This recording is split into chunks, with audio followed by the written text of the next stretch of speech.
Hello, everybody, and welcome back to the Barely Bookish podcast. Today, we are continuing our conversation about Interview with the Vampire, and I am once again joined by Candace. Hello. This is a very perfect time to be discussing this because it is, as of recording, 2 days prior to Halloween. The best of times. Halloween Eve. The chaotic thing, though, is this episode, I don't think it's going up until either end of December or beginning of January. So, Oh, well, I mean, new year, new vampires. there you New go. New year, old vampires. New attitude, kind of. Cool to the touch, just like the cool winds in the air. That. Vampires. Mm-hmm. Mm-hmm. Mm-hmm. Throwing lovers off of balconies like fallen leaves. There you go.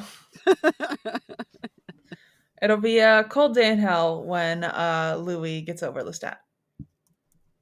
Much like the temperature outside. Nope, that doesn't work. It's okay. We are on episode 2. And this episode is taking place in Paris. So Louis and Armand fully out in their relationship status now. And we found out that they've been together for 77 years. No slouch. What little grandpas they are. You know what I mean? They have that energy, that vibe going. They are little old ladies. Mm-hmm. That's true. I don't know, man. Like, they're so bitchy. Yeah. Every scene they're in, I'm just like, you two are too much. You're too much. I get so about them. But also I'm obsessed and I can't get enough. Have you ever seen rich grandmas go to tea with their girlfriends? That's exactly the vibe. Mm-hmm. That's exactly the vibe. Somebody has some pearls. You know they do. They're clutching them. You know that Louis got his eyeglasses on a chain around his neck so he doesn't lose them. The Birkins Armand's on got the table. Babushka. Yes, someone has an Hermes babushka that they're going to pull out any second. Yes, that is absolutely the energy. I'm imagining also a hand fan situation going on. Yes. Yes, very much so. But they refuse. They refuse to admit that. Yeah. They won't go there. Instead, they're like, we're just posers. And when we say posers, we mean the original posers. The ones watching from the shadows. The ones you wish you were. That's the energy that I get from those boys. I think, the slow burn that they're giving us with this show is something that I really, really, really enjoy. Mm-hmm. Because I feel like they could have easily just, ripped the Band-Aid pretty quickly. The movie does an okay job of giving us the contents of the book in a concise format. Mm-hmm. And I feel like they're making the most with what they have in the seasons in this show. Oh, yeah. You know what I mean? They're taking their time. Mm-hmm. Yeah, Armand playing with Daniel is like a cat with the fucking fish toy. Just so crazy. And then they're bullying Daniel a lot this episode. I could not figure out what was going on. They were like, oh yeah, we're in love. And then all of a sudden Louis just and your wife, remember that when you proposed and she was not a fan? And I'm like, Louis, chill out, actually. And then Armand's doing that whole little mind game thing too. Mm-hmm. I'm like, bro, relax, please. For what? What are we doing? We have no reason to relax. It is our upper hand. I'm like, you're vampires. You don't have to take the upper hand. You know that, right? You just have it. Yeah. This is just your upper hand. You don't really have to. Yeah. They're literally chill out, please. We will remind. And then who is their server too? Don't they have a server? Rashid. Oh my gosh. Actual Rashid. Real Rashid. Yeah, real Rashid. Real Rashid's real lippy. Oh yeah. Got a mouth on him. He's funny though. He's just great. So deadpan, you know? Yeah. I need real Rashid in every scene. I feel like he really steals the show for me in those moments. I can't wait to get more of him. Same. Honestly. Same. I'm dying for it. Because that's who Armand is pretending to be in season 1, right? Mm-hmm. Is Rashid.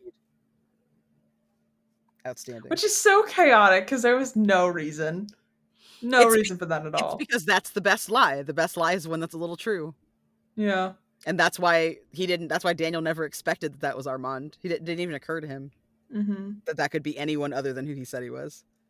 But it's just like, why, Armand? Like, literally, why? There's no point, no reason. Because he's a shady bitch. I'm looking at Louis Honestly, like, you see how shady he is, right? And you don't think he's being shady with you. Okay. literally, Okay, girl. 77 years. You're telling me you're like, oh yeah, that's a faithful. Okay, you're like 77 years, and you're like, yeah, that's a faithful husband. I don't, bestie. I'm gonna hold your hand when I say this. I don't know about that. Like that man is still into Lestat, which we'll get into in episode 3 more. But okay, you know what I mean. Yeah, I can't. So then we get this whole conversation about Louis and Claudia talking about Louis getting into photography, and Claudia's like, "Hey, you have nothing outside of your relationships to other people. You are not a person. You are just like shadows of everyone else around you." And I'm like, "Claudia, true. But also, damn, Agree. because Louis is very reliant on everybody else around him." And it's kind of sad. I don't think he realizes that. Yeah, I don't think so either. I think he thinks he's in charge. Like how he talks to Claudia in the past and even how he talks to Armand in the future. Like he very much positions himself like Mhm. he is like a man with a family instead of he is the family other people have. Yeah. Right? Like I'm a dad with a mortgage. Are you sure that you're not the mortgage? I think you're the mortgage. And I think someone has you. That's what I think. Yeah, I think the thing that's crazy about Louis is just like he's the person that you call when like nobody else answers the phone, you know? Cuz like Mm-hmm. one, he panics about everything. You cannot trust him to keep a secret. He folds under pressure. Um and like while he's lovable, he is loyal to one man and one man only. Like I'm telling you right now, if Lestat rolled up and he was like, "Hey, I know it's been like 80 years and you've been with Armand, but like you want to get back together?" He like, "Absolutely." Easily. But he doesn't want to make the first move. No. You know what I'm saying? Because he's the family. He's not the husband. And it's funny. He's he is the wife that needs someone to come get him, right? Mhm. He isn't the one that chases after. He's the one who gets chased. And he knows that. He Yeah. knows he's a little bottom bitch and he needs one of his two daddies to come and rescue him from the situation. And Daniel's like, "I could have been your daddy. I could have been your young Literally. man daddy, and you said no, and I had to go back to my shitty wife." Literally. Who he does not like. And then when he found out she was pregnant, he was like, "Oh my god, no." I guess I'm with you now for however long until you pass away or whatever. Ugh. Like, oh no. Such drama. Such Such drama with drama. these boys. I Literally. I like that we go like right into like this flashback to like I feel like they don't waste a lot of time getting you into Mhm. Paris. And when you see Claudia walk into the second Claudia walked into that store and was talking to that girl, it hits so different. Like Mhm. I was like, is that Madeline? It was hard for me to know if that was supposed to be Madeline, that she was like the clerk in the store, because I Yeah. was like, the whole point of her going into a doll shop in the original is that she's young, right? And she can trick them Mhm. into giving her what she wants by bribing her, like by offering her a doll, she's able to kind of reach over and eat them, right? And bite them. But Mhm. like, what do you like all this time I've been thinking like what are they going to do with like with a teenager? I feel like if you get like an adult woman that's like Madeline's age, right? That's like 40 that wants to like care for a 15-year-old girl, that's hits very different than a 40-year-old woman that is going to care for a 5-year-old looking vampire or like a 10-year-old Mhm. looking vampire, right? 15 or 16, it's like that's a different vibe now. That's gay is what that is. It's gay and Mhm. underage. So what are we doing here? Mhm. Right? Like what's the story? And I like that they make Madeline closer in her age range, right? If that is Mhm. indeed who she is. They don't really like talk about it in this episode. She kind of just meets her and they're prickly at each other. Um Mhm. but because she has red hair, that's the energy that I got out of that encounter. Yeah.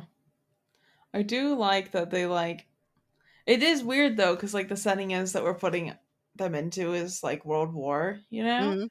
And so like everybody's steering clear of this woman because she's German, I That's what guess. I was wondering. I wasn't sure if like she's been branded as a Nazi sympathizer or if she's just from Germany or like what it is. Yeah.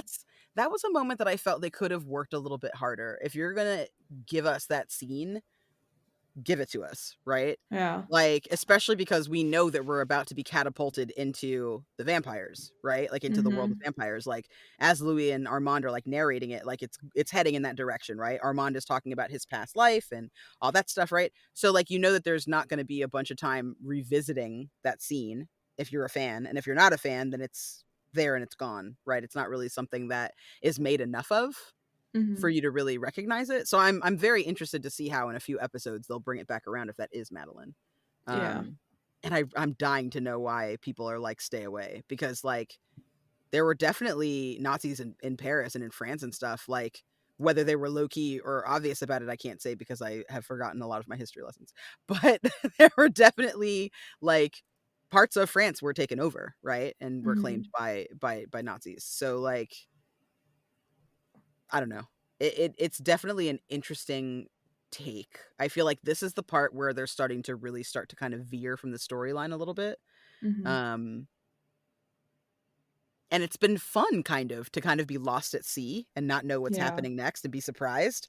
Um, and then sometimes I really miss like what I know about it. You know what I mean? I'm just like Yeah. waiting for the next familiar thing to come. I know. I just like that we are getting like little touch points, and it's like it's a story that's kind of uniquely its own, which is Hmm. nice.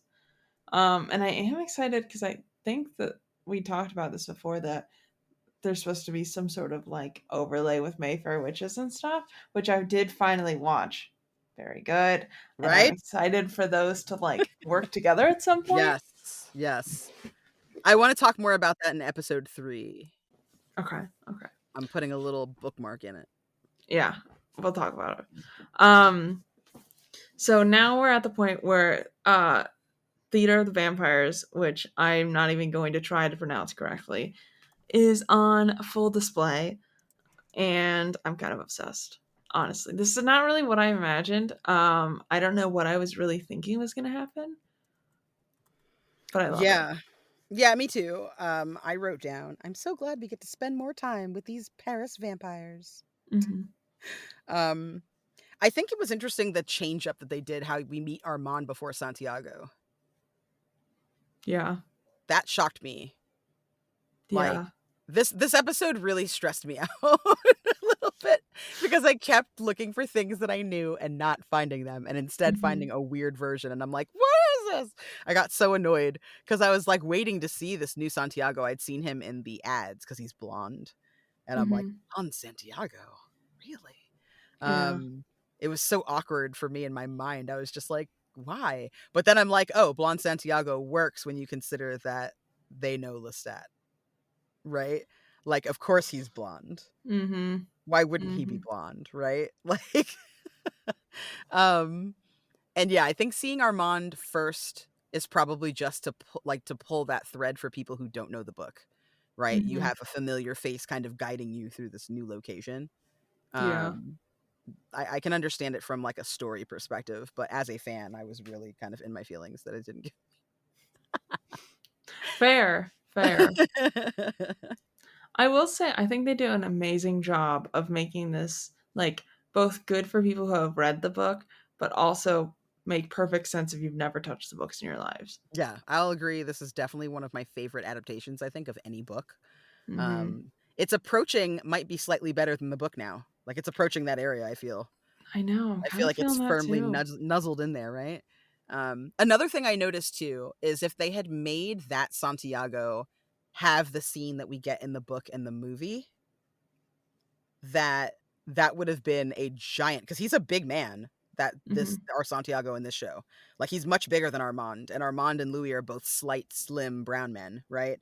Hmm. So when you get this like big, like strong white man that's like in the face of this little slight black man, right? That does look a certain way.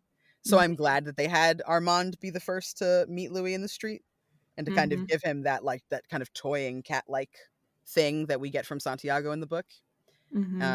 And I love this is the place where I feel like the World War II vibes comes to life the most, because like we get like this nice cabaret moment, right? Instead of the Grand Goujonal, which is what we have in the original, right? That 1800s like vibe of like the kind of gory shock rock operas and plays that they used to have, and the penny dreadfuls people used to read, right? Instead of that Mm-hmm. kind of gaslit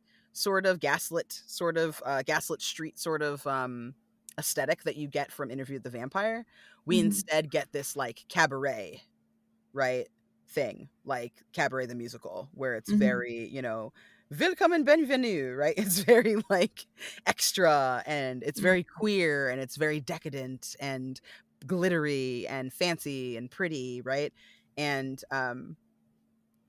that the second that I saw that that's how they were teeing up the Theater of the Vampires, I was like, how do they trick people? Like, I can understand the Grand Goujonal because you go there to get sprayed with fake blood, right? That's the whole point of Yeah. those cinemas, is to like feel something, right? Like that was the whole purpose of those types of theaters. But Mm-hmm. in World War II, what does that look like? And so Mm-hmm. seeing their interpretation of it was really cool. It's funny. I feel like if Anne Rice were alive to watch this show, she would not be mad at it, I don't think so either. I feel like right? she'd be like, all right. Yeah. Because, yeah, I think they did a great job. And especially with the fact that, like, they're obviously upping the timeline a lot. Mm-hmm. I think it works better this way. Plus, I feel like it's more Lestat, you Mm-hmm. know? Because it's like Lestat is this very, like, extra personality. So it's like, I don't know how I would imagine him doing that kind of theater, you know? So Mm-hmm. I feel like this fits his personality. And like I think it fits this actor a lot better too. Like this actor as Lestat does an amazing job. Like he's perfect. He is the energy. Like I don't know how I'm gonna ever see him in anything else. You know what I mean? Agree. Like it feels so natural that he's in Mm-hmm. that role. Um, very, very delicious. Uh, it's like it's such a mind fuck though to see his face in the fucking painting. Oh, I know. Like like you have the first episode of this season talking about how Louis brought Lestat on the trip, right? And how he's Mm-hmm. always lurking him. And then we end the first episode with him being like, I know you said that you're over it, but I'm right here next to you. I love you. Right? Just still Mm-hmm. being right there. Mm-hmm. And then they go to the fucking Theatre of the Vampires, right? And they're there about to have a nice time, and they get invited back, right? And the Mm-hmm. show is very similar to that in the book and in the movie, right? They keep all of that. Mm-hmm. And then they get you backstage, and what do we find?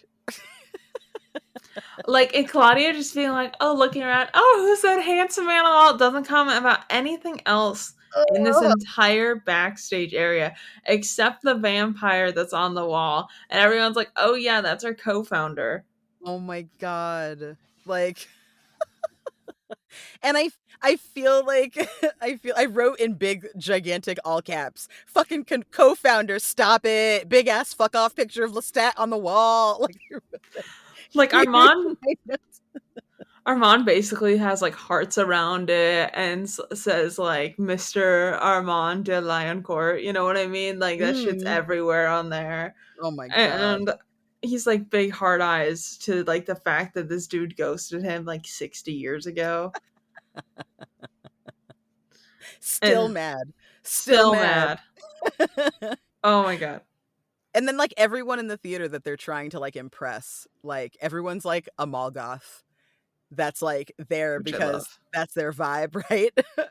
Or they're clearly there for boobs and butts, right? Like one or the other. Those are the two kinds of people in the audience. Oh, and that one girl that thought she was going on a date to the opera, and instead her fucking shithead boyfriend brought her to this, and she's like Yep. upset 5 seconds in. Just being inside is upsetting to her. She's already crying, and the Oh stage yeah. hasn't even been lit up yet, right? Like those are the three kinds of people that you get in that theater. And Claudia's like got this wild grin on her face the whole time. She's such a troublemaker. I love new Claudia. Me I loved old too. Claudia. She was great, but new Claudia is killing it. Mhm. like really just getting me.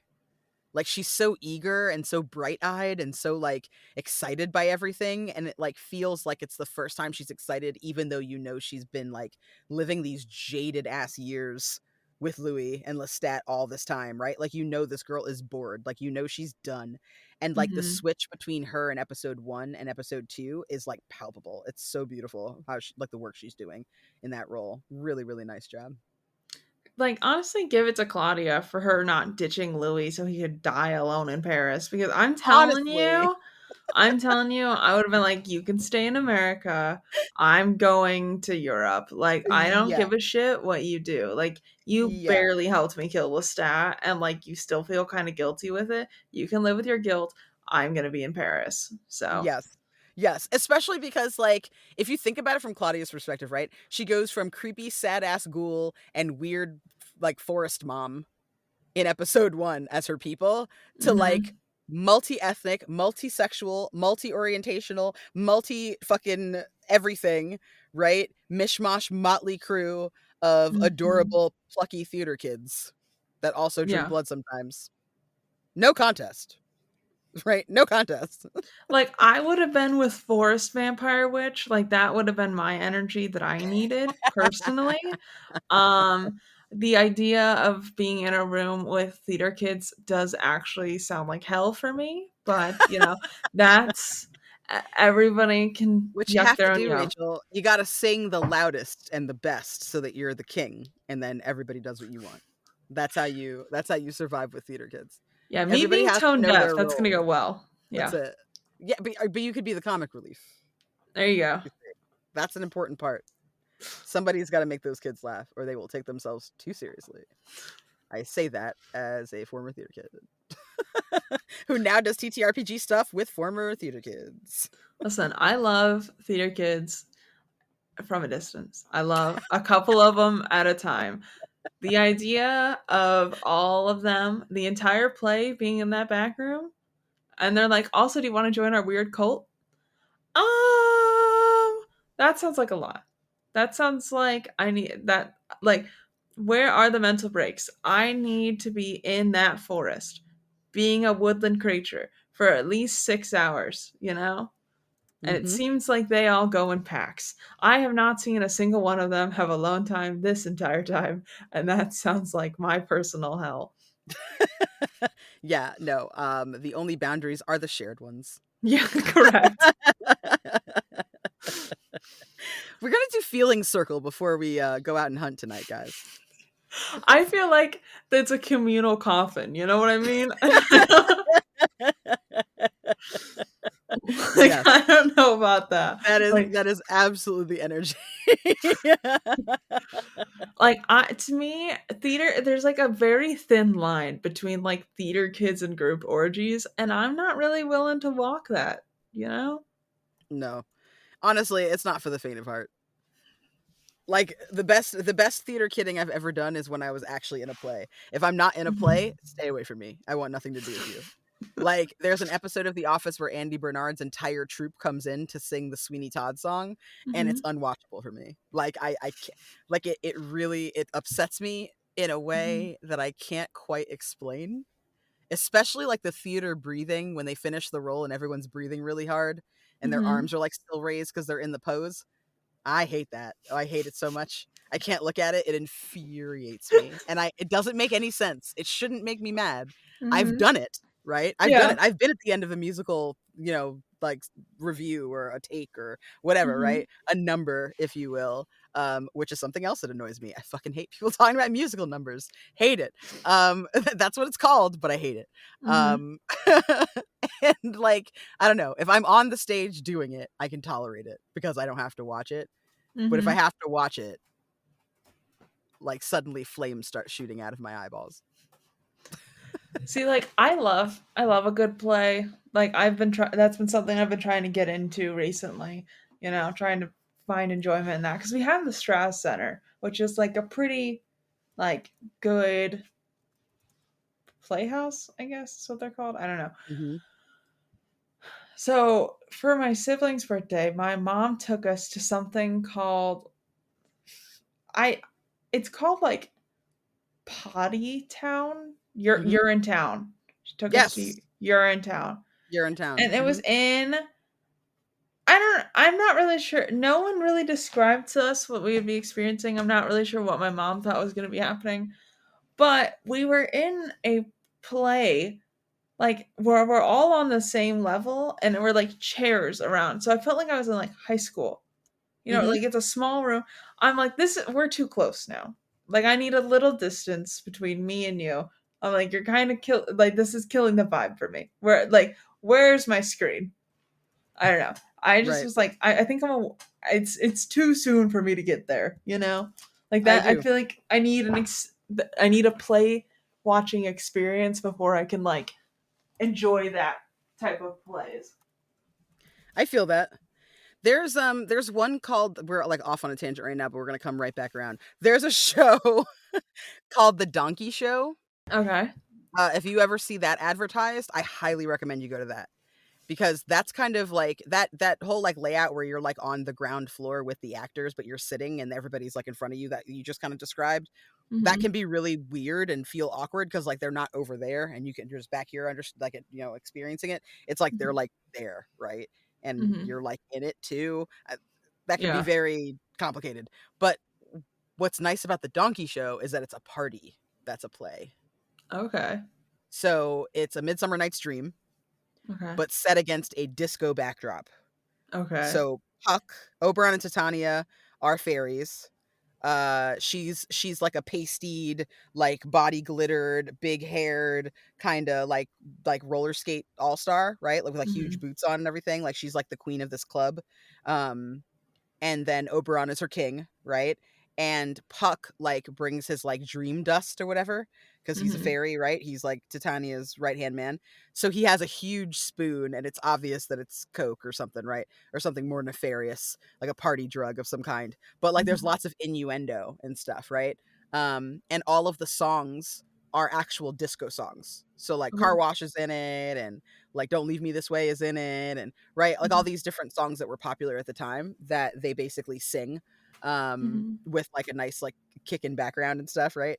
And Mhm. the play takes place around you. So like you're basically, you're a guest at Titania's nightclub, Mhm. and then Midsummer Night's Dream happens around you on these moving boxes. When they want to make a stage for the actors to come on so you can watch them do their thing, they move them around on these boxes. So like, for example, how am I going to forget Bottom, who turns into an ass, he turns into a donkey. So the Nice. way they govern that is they have these two like car salesman kind of guys, right? That are like these, supposed to be like these like brothers that are like kind of like the What Is Love guys from Saturday Night Live, Chris Kattan and Will Ferrell, when they do like the Mhm. whole head bop thing, where they're like the creepy dudes in the club that like won't leave you alone. So Mhm. basically that's who Bottom is. And then there's like a spell that they're under because they're on a hallucinogenic drug, and one of them becomes the back of the of like the donkey, and one becomes the front of the donkey with like their hands in the air to like simulate Mhm. ears. So it's like you see that scene play out like you would in Shakespeare, except it's somebody in like a chintzy 70s like shiny suit, Nice. right? Like who's pretending to be like a donkey. And like there's all these like I mean, it is by queer people, so please don't get offended, listeners, if you're gonna leave this in at all. Basically there's people who move the boxes around like the stagehands, but they're Mhm. all hot, sexy, muscular, obviously homosexual men. Like they're all gorgeous and they're all in Hell like yeah. silver go-go boots and silver short shorts, like with the cheeks out. Mhm. It's great. It's wonderful. It's the best time. And everybody's having a good time. People are throwing out beads and stuff, so you can have like little and glow sticks and everything, and like you just dance the whole time. But the play is around you, like you are one of the audience members, but in a meta way, right? Like you're Okay. there to see Titania and Oberon and sit in the grace of the queen, basically. But you're Mhm. actually a party goer, right? Like you're their party goer, but you're also an audience member. It's really cool. That'd be That I feel like better. you could chill with. That would be better Yeah. for you, I think. Yeah. I just felt like I was like, we're too like it felt like there was like audience interaction kind of, and then like I didn't know that that was the vibe, and we got there kind of late. Like I didn't realize you were supposed to get there early, kind of thing, and people were like in the front row already, but we were like the second row because that's what was available because it was like the eager definitely other theater kids front rowing it up. And then it was like everybody else was like trying to get as far away from the stage as possible. And then it was like second row was available. So there was a lot of like outstretching arms over my head. And like, I can see your sweat, you know? Mm-hmm. I'm like, we're Mm-hmm. too close. Yeah, Please especially with back you up. reaching for me. I know. I'm like, why are you reaching over? You're like, get back. Get back, I say, you know? You just want to like roll up your playbill and beat people. Yeah. Not my vibe. Not my vibe. I was like, I feel like I need to, do some classics maybe do like a Wicked situation, Mhm. like experience that kind of thing first, and then we can go into what is like funny ones. I don't really know what to describe these as like anything else, but like that kind of quiet level of like. And then the other thing is they were like, oh yeah, and then like also we're accepting donations. I'm like, what? Wait, all right, but like I did buy tickets here. Like, are those not Mhm. donations? I don't really know, but I was like, okay, cool. And I don't know. They're like, this is the last show that we're doing in this room because I guess they're like, there's different. I was like, okay. I don't fucking know. It was weird. Yeah, I feel like that would probably be too much for me too. I feel like that would be a little awkward. I'd have to be warned before I went Mm-hmm. into that situation. Like someone would have to tell me. I couldn't just like show up and that was like the show. I'd be very uncomfortable. Did you know before you went in, or was it like surprise? It's this. My mom was like, "We're gonna go see You're in Town," and I'm like looking at it. I'm like, she definitely misspelled like "you are in town." I was like, "Okay," and I was like, and then she sent it to me again. She's like, "We're gonna go see You're in Town. It's supposed to be funny," and I said, "Okay, ma." Not with that attitude. Yeah, I was like, "Okay." I don't know, and I just like my mom's sends me like calendar invites when she invites me to things, so Mhm. it's not like there's a lot of description here. It's just like I know the time, I know the date, I know the location. Right. Calendar invite. It's on my Google Calendar. I love the scene of Louis and Armand, and I'm like looking at them, and like the energy is you both fucked Lestat, right? Mhm. Like that's the energy. Is like Mhm. everybody. Lestat's been inside of everyone in this room, right? Like that was like very much the energy that I was getting, Mhm.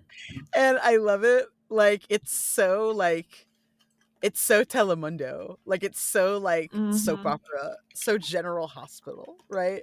Like I'm surprised no one got slapped. I know. I'm waiting for it. Like Lestat's body count. Do you think he has like a little clock and it's like new vampire awoken and Lestat's like, all right, I gotta go fuck somebody. I'll see you guys later. You have fun. It's Timmy just became a vampire, so I'll be back. Dude, right?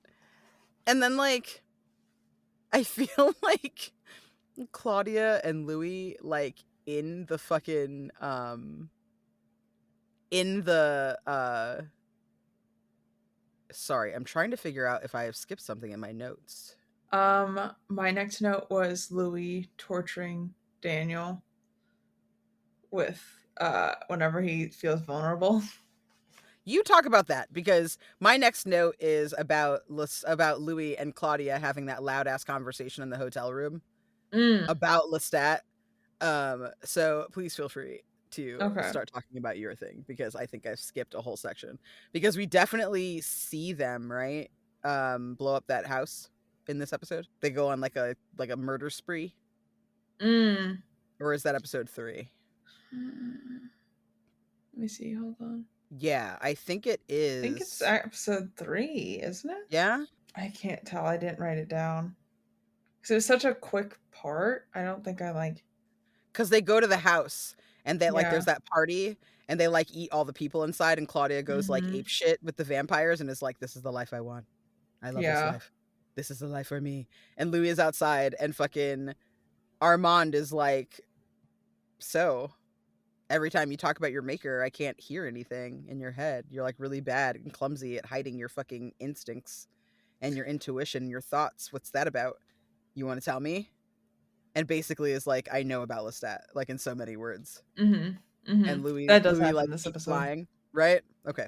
I don't want to like skip it. Oh, my only note, we already kind of talked about it, was Louis torturing Daniel whenever he feels vulnerable, and then like Armand jumping in there. And I'm like, why? But I was not. Piggyback.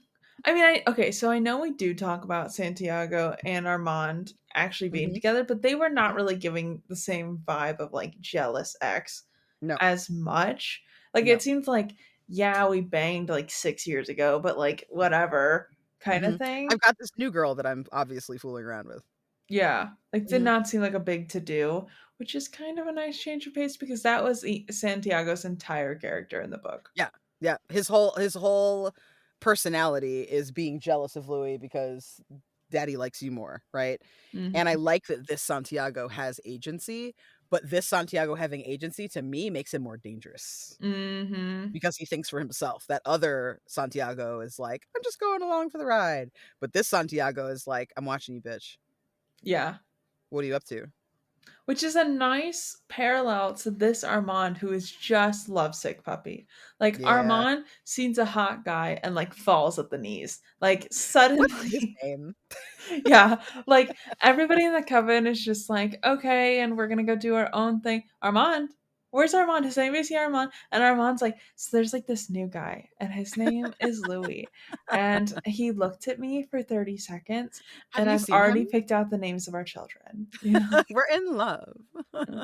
I think I'm gonna marry him. He has marrying eyes. Yeah. He just like I don't know. He added me on Snapchat, and I think it was a proposal. Like that's the energy that I'm getting from Armand. Absolutely. Absolutely. But he doesn't want to be that though. It's clear that he like wishes that he were better. And I feel like that's why him and Louis are so fucking like they're such a toxic couple. Like they're wonderful together, but they're Hmm. also too similar. And like one is Hmm. like a I feel like Armand is like feral Louis, right? Yeah. Who's been like in hiding all these years, like, yes, I'm normal like you. And Louis is like, you sure are, baby. And everyone's like, Hmm. are you seeing him? Everyone's gesturing wildly to Armand, and he's like, what? I'm not rude. I'm not passive aggressive. I don't secretly murder all of Louis' boyfriends. What are you saying? Like I'm telling you right now, if Lestat was still in the picture, like Armand would have killed him. Like Literally done. Literally mhm. done. Either that or Armand would have killed Louis for Lestat. One or the other. One or the Like, other. boy is simp, okay? Like Hmm. he is hurt all the time. He needs to learn how to be on his own. That's what he needs. He needs to learn how to be single. Other option, Armand would have been like, "Do you want a third?" You know, Literally. like Armand's like, "Actually, why choose?" That. If that's how this series goes, I'm actually not going to be mad. If like Lestat shows back up and the two of them are like, "Hey, third," Yeah. Vampire thruple? Yes. I'm cool with it. I Season 3 is for thruple. there is I 1,000%. Oh, sorry. not a soul will complain, Rachel. Not a soul will Literally, complain. there is Who's definitely a them? top of that pyramid. Yes, there is. 10 out of 10 would watch. What? Your subscription has just been upped to $20 a month? Take my money. Fuck it. I'm You only watching this one show right now. Everything know? else that you have has been added to Netflix recently, and I could be watching it right now, but instead I'm paying you however much money for this show. So yes, squeeze me. Mhm. Squeeze that lemon. Like, ugh, they One are delicious. scene, one scene of Lestat standing, sitting in between the two of them, and both of them holding his hands in his lap. Done. Yeah, I'm done. I would yeah, be paying good money. It would be the background of my computer. Okay. yep, that. That's all I need. Thank you. And then we get the point of Armand being like, "Hey, you're like really bad at not spilling your entire brains out, like your entire guts in your brain. So like maybe work on that because everybody can read your mind if they want to." Close up shop, dude. Mm. Messy. Messy, messy, messy. And like he loves talking about how messy Lestat is, right? Love shit talking Lestat. And I'm like, are you looking in the mirror, sir? Mhm. Because my man, he's messy. Mhm. And fucking Claudia's like, psst, messy. One Eyes hundo. narrowed, like mean mug. Mhm. Like, You're a messy if bitch. I'm telling you, if Claudia went by herself to Europe, she'd be fine. She probably would have found the coven, and I don't think they would have given her as hard of a time if Louis wasn't involved. Agree. Like, they I would have think been she would have like, just blended right in. yeah. I think they would have been like, ah, baby sister, bring her in. Mhm. Mhm. Yep. When they get back to the hotel room, Mm-hmm. that argument, especially like knowing from reading the books, right? And from watching the movie that these vampires are absolutely casing the joint, right? Mm-hmm. The vampires are always floating nearby, eavesdropping on them. They're having like a loud ass argument Mm-hmm. about fucking cocks. Like literally about like who wants to bone who, right? And Yeah. Claudia's like, "I'm fucking done with your gay bullshit." And So funny. he's like, "What do you mean my gay bullshit? I'm just trying to be a friendly neighbor in Paris." She's like, "Fuck you and your friendly neighborhood." Like, gets so upset. "These are my people. You're not gonna ruin this for me with your sloppy gay bullshit. No." They're like screaming at each other. I'm like, they're like tearing up furniture. I'm like, Mm-hmm. y'all getting caught as hell. Oh, Like caught yeah. as hell. Can you imagine being a bellboy Mm-hmm. at that hotel while they're fucking arguing like that? All I'm imagining is like coming through the walls, you know what I mean? Yeah. Like, this is what I'm imagining being like a teenager with like a really hot single dad must be like. You know, you're just like, stop being sloppy and stop banging my friends' moms, you know? That's the energy I'm getting for Claudia. And I think that the fact that we get more Parisian time, like more vampire time, mm-hmm. is the highlight for me of this season overall. Like I think like Anne Rice sets them up in the book to be really interesting, Mm-hmm. but we don't spend a lot of time outside of like a young boy and his erection. For like 3 pages, it's the young Mm-hmm. boy and his erection for some reason, which Yeah. is not great, right? Not really what we came here for. Mm-hmm. But there's a detour for several pages, just in that one crypt alone, right? And I love how like they give us like the vampires outside of the den, right? They give us the vampires enjoying the nightlife. When I think of World War II vampires and what that might have been or what that might have looked like, that's absolutely like how my mind is. How they're like driving around in the car and he's like taking pictures of her and stuff with like his flash, Mm-hmm. and like they're all like painting the town red and stuff. As a matter of fact, there is a brand new TTRPG out called Paint the Town Red, which is about Ooh. being sad vampires. Hell yeah. So very, very on brand. And I really, really like that narrative. I do miss having more Lestat, obviously, because he's wonderful and miserable and awful at the same time. But I really do cherish these like Louis and Lestat, like these Louis and Claudia moments a lot. Mm-hmm. Like this episode, I think was a really nice foil to the last episode. There's so much excess and like bright lights and like beautiful stage work and interesting people to look at, and I don't know, Mm-hmm. it's gotten me very excited. And like as a fan who knows what's coming, it's so depressing because you know it's got to come to an end, I right? know. You know it has to end badly. So I'm just watching every second tick by, like those are the days, right? Like Mm-hmm. nostalgic for something that's not even over yet because it's going. It's Yeah. going soon. It's gonna be gone, right? I Like, know. So good. So good. Well, that was episode 2, and that is all we have for this episode. Candace, where can the people of the internet find you and all the things you're working on? you can find me online at the Candace Marie on Twitter and Blue Sky, and pretty much everywhere else at Candace the Magnificent, including YouTube and Twitch. I am a TTRPG performer, writer, and voice actor. You can hear more of me in the audio drama Partial Veil, which is wherever you catch your pods, as well as the APs, if you like to mention 20 in Critical Role. Check out Bloom and Blight, a Girl by Moonlight podcast, as well as Frequencies, which is a Kids on Bikes podcast that is actually creatively devastating. If you are interested in video games at all, you can hear me as the voice of Una the Brute this spring in Monaco 2, the sequel to Monaco What's Yours Is Mine. I didn't even know that. Yeah. Oh, and you can also hear me on Three Black Halflings as well. Which also exciting news because I just found that out too. So very excited. Thanks. I'm real proud. I know. I feel like that was been like on that was on the dream board for like a hot minute. Mhm. And my character and Brennan Lee Mulligan's character are best friends. I didn't get to record with him, but I'm like, maybe someday I'll record with him, and it'll be amazing. Hmm. Put it on See, the mood board. we're Stick it doing up it. on the wall. We're actualizing it. We're secreting the hell out of this. Mm-hmm. Mm-hmm. Secreting? Ew. Ew. Ew. But we'll catch you all right here, same time, same place in 2 weeks. Bye, everybody. Bye.